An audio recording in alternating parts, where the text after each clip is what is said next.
Trabalhei como enfermeira em diversos hospitais e clínicas aqui no Brasil. Antes de começar no hospital atual, trabalhei em um asilo especializado para idosos, que ficava a cerca de meia hora da minha casa. Já tinha experiência lidando com pacientes da terceira idade, então estava acostumada com a rotina. No entanto, algo nessa experiência me marcou profundamente. Estava no meu penúltimo plantão naquele asilo e, como vocês vão entender, aquilo me fez não querer voltar. Naquela noite, eu estava no turno da madrugada e mal tinha dormido nos dias anteriores. A falta de sono já estava me desgastando. Fui designada para o setor dos pacientes com Alzheimer, onde os residentes geralmente ficavam em seus próprios mundos.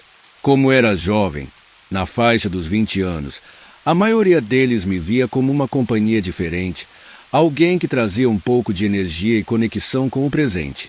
Era como se, estando ali, eu os ancorasse de volta à realidade, mesmo que por alguns momentos. Naquela noite, uma paciente em particular estava mais agitada que o normal. O nome dela era Dona Lúcia. Era a primeira vez que eu a atendia, e toda vez que eu entrava no quarto, ela me falava sobre vozes que ouvia e um homem de preto que ficava no canto do quarto. A outra senhora que dividia o quarto com ela tinha pedido que fechassem a cortina entre as camas, para que Dona Lúcia a deixasse em paz. Essa outra paciente era sempre muito sorridente quando eu estava por perto, mas pouco conversava, assim como os outros, era bem esquecida. Comecei meu plantão por volta das 21 horas, e até umas 23 horas a maioria dos pacientes já estava dormindo, menos Dona Lúcia. Sempre que ela me chamava, parecia aterrorizada, falando das tais vozes e do homem de preto que ficava observando. Confesso que aquilo começou a me deixar inquieta. Sabia que, na mente dela, tudo aquilo fazia sentido e me compadecia da situação, tentando imaginar o quão assustador deveria ser para ela. Mesmo assim, fiz o possível para acalmá-la e ajudá-la a dormir. Preferi não ligar a TV para não incomodar a outra paciente. Em vez disso, segurei as mãos de Dona Lúcia e pedi para ela respirar fundo e relaxar. Reforcei que ela não estava sozinha e que, se precisasse, eu estaria por perto. Esse gesto pareceu acalmá-la e, na próxima vez que entrei no quarto, ela já estava dormindo. Quando os pacientes finalmente dormem, a madrugada parece que se arrasta, como se o tempo parasse. Cerca de 2 horas depois, eu estava no depósito de materiais, organizando meu carrinho com lençóis, quando ouvi um barulho no ambiente. Era um local pequeno e silencioso, e a porta estava fechada, o que tornava aquele som ainda mais estranho. Olhei ao redor, mas não vi nada. Então voltei a me concentrar no que estava fazendo. Foi então que senti algo que só posso descrever como uma mão pousando no meu ombro. Olhei para o ombro, pulei de susto e gritei, mas não havia nada ali. O quarto estava vazio, mas eu sabia que tinha sentido algo. Saí rapidamente para o corredor, procurando por alguma das minhas colegas, mas estava tudo silencioso, sem ninguém por perto. Não tendo o que fazer, voltei a arrumar meu carrinho. Quando terminei e me virei para a porta, caí no chão, gritando, com o coração disparado. Do outro lado da porta, através do vidro, vi um homem vestido de preto, me olhando e sorrindo. Meus gritos foram tão altos que acordaram a ala inteira. O homem desapareceu da minha vista rapidamente, e segundos depois, uma das minhas colegas entrou correndo, me ajudando a levantar. Perguntei, desesperada, se ela tinha visto o homem de preto, mas ela apenas me olhou e disse: "Que homem? Não tem ninguém aqui." Nós verificamos todos os quartos do setor, e não havia sinal de ninguém que se parecesse com a descrição. Meus gritos também acordaram Dona Lúcia, que, ao me ver entrando em seu quarto novamente, começou a falar das vozes mais uma vez. Só que dessa vez mencionou os gritos, sem saber que eram os meus. Perguntei a ela como era o homem de preto e se ele estava sorrindo, e percebi que seu semblante mudou. Ela se concentrou, mais do que em qualquer outro momento da noite, e me perguntou: "Como você sabe?" Mesmo com o coração acelerado, senti ele saltar no peito quando ela disse isso. Então, Dona Lúcia começou a gritar, pedindo para sair dali, dizendo que ele estava vindo. Outras enfermeiras vieram para tentar acalmá-la, e eu fui transferida para outro setor naquela noite. Acabei indo para casa mais cedo, abalada demais com o que tinha acontecido. No dia seguinte, mandei uma mensagem para a supervisora, avisando que meu próximo plantão seria o último. Expliquei que o que aconteceu havia me traumatizado e que eu não tinha mais condições de trabalhar ali. Recebi uma resposta compreensiva. Nunca tive alucinações ou problemas psicológicos e sei dos efeitos da privação de sono, mas isso foi além de qualquer explicação. Não sei se minha mente estava pregando peças por causa do que Dona Lúcia falou a noite toda, mas a sensação da mão no meu ombro e a imagem do homem de preto sorrindo do outro lado da porta, exatamente como ela descreveu, me deixaram sem chão. Foi uma daquelas experiências sobrenaturais que, espero, acontecem apenas uma vez na vida.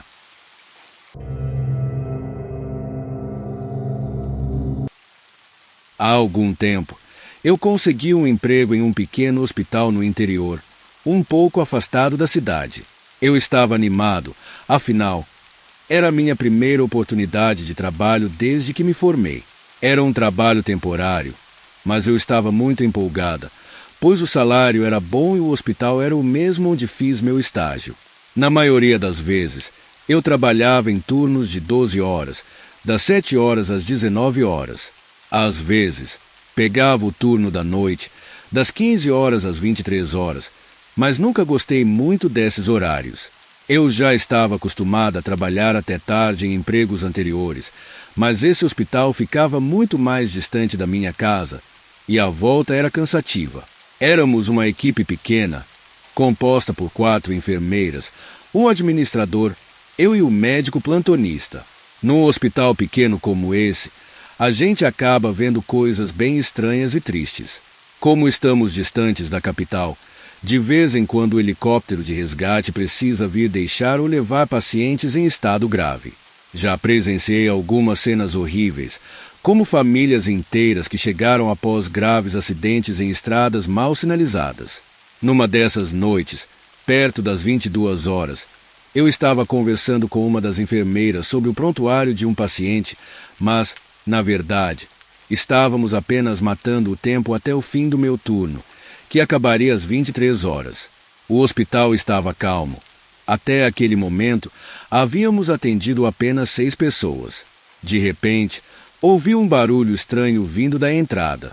Olhei para a porta e vi um homem se aproximando.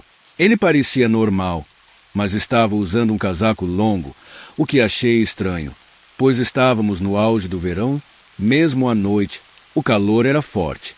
A enfermeira que estava comigo soltou um suspiro longo, levantou-se e foi ao banheiro, deixando-me para lidar com o novo paciente. Conforme o homem se aproximava, o som estranho ficava mais alto, e algo reluziu sob a luz. Ele estava arrastando algo atrás de si, mas eu não conseguia ver direito o que era. Aquele som metálico me causou um arrepio. Ele parou no balcão de atendimento, e foi quando eu percebi que seus olhos estavam arregalados, com as pupilas dilatadas. Seu rosto estava pálido, e parecia que ele não dormia há dias. Já havia esse tipo de comportamento antes e sabia que, provavelmente, ele estava sob o efeito de alguma substância. Ele apoiou os cotovelos no balcão e começou a passar as mãos pelo cabelo, puxando enquanto rangia os dentes. Quando pessoas assim aparecem, geralmente estão à procura de remédios, muitas vezes inventando dores de cabeça ou problemas como fibromialgia, coisas difíceis de se comprovar. Fiz seu atendimento inicial, mas ele se mostrava cada vez mais irritado com o passar do tempo. Ao final, direcionei-o para a sala de espera, explicando que o médico estava em uma pausa rápida e que ele teria que esperar cerca de meia hora. A partir daí, sua expressão mudou completamente. Ele ficou visivelmente irritado e foi para a sala de espera pisando forte. Foi quando eu vi o que ele estava arrastando. Era um machado. Meu coração disparou. Pensei em acionar o alarme interno do hospital, mas temi que ele percebesse. Então, liguei discretamente para a polícia com meu celular e corri para avisar as outras enfermeiras. Sabíamos que a polícia levaria, no mínimo, 20 minutos para chegar, pois viriam de uma cidade vizinha. Nós 4, sendo todas pequenas e sem muita força física, sabíamos que não teríamos chance contra ele. Decidimos trancá-lo na sala de espera. As portas eram pesadas e o vidro era reforçado, então acreditávamos que conseguiríamos segurá-lo até a polícia chegar. O plano correu bem, até que ele percebeu que estava trancado. Começou a gritar e a jogar cadeiras pelas paredes, e depois começou a golpear a porta com o machado. Nós estávamos apavoradas, observando de longe, e o pior de tudo era que ele estava conseguindo quebrar a porta aos poucos. Nesse momento, o médico voltou de sua pausa. Ele entrou calmamente pela porta da frente, ainda tomando um café, e percebeu a situação. Imediatamente, ele assumiu o controle. Após coletar todas as informações rapidamente, ele desapareceu pela entrada dos fundos, por onde os paramédicos geralmente entram. Em seguida, ele destrancou uma das portas da sala de espera e, em um movimento rápido, atacou o homem por trás, imobilizando e prendendo seus pulsos com uma braçadeira de cabo até que a polícia chegasse. Eu nunca fiquei tão aliviada em toda a minha vida. Depois disso, toda vez que nossos turnos coincidiam, eu comprava café para o médico como forma de agradecimento, mas sei que isso nunca será o suficiente. Essa foi a segunda situação assustadora que vivenciei durante um plantão noturno. Depois disso, decidi nunca mais trabalhar nesses horários. Hoje, faço turnos regulares, de segunda a sexta, das 9 horas às 17 horas, e me sinto muito mais segura.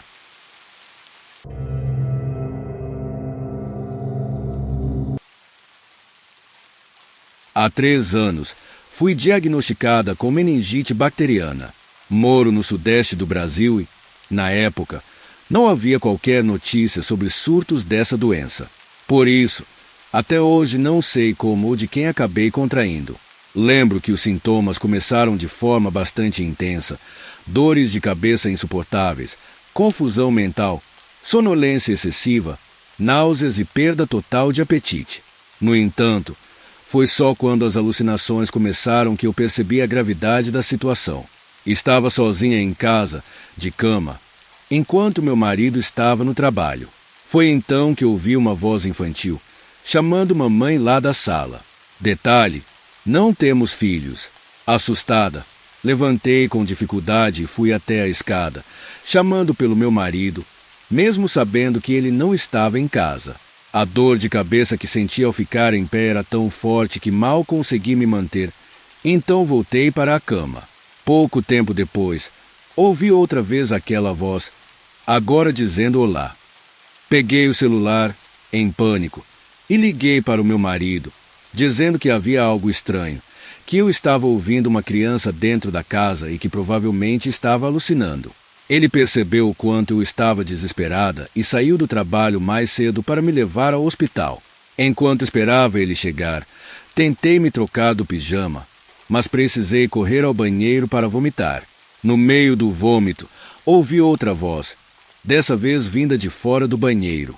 Não consegui entender o que foi dito, nem se era a mesma voz de antes.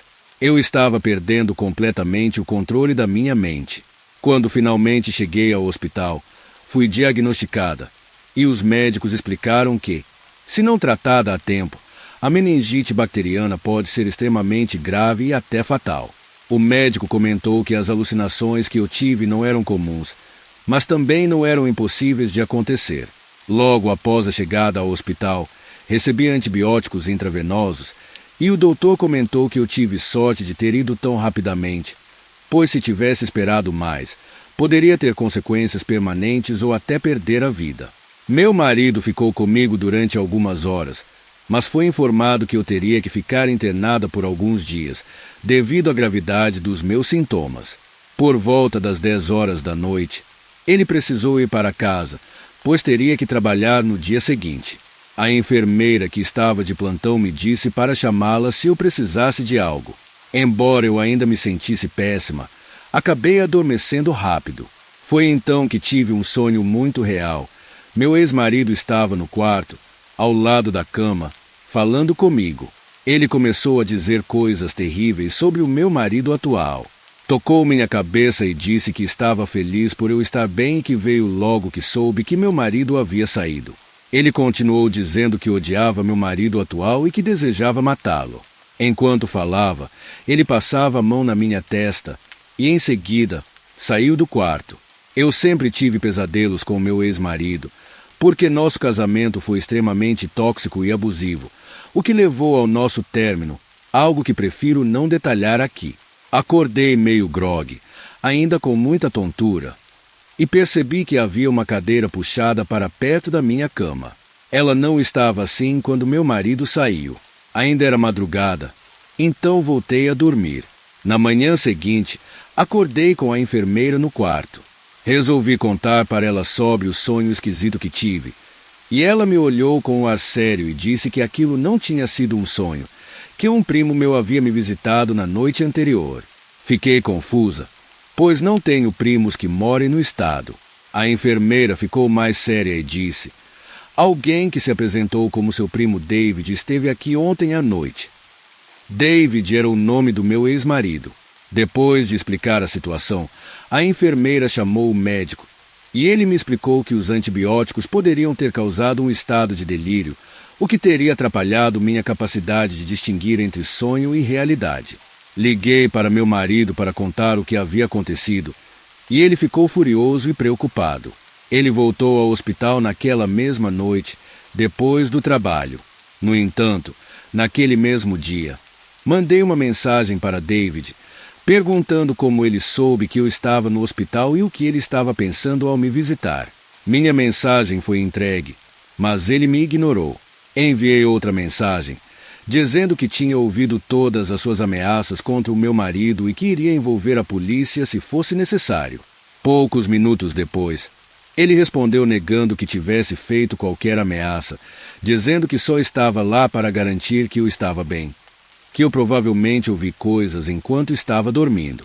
Respondi dizendo para ele se afastar da minha vida ou eu chamaria a polícia.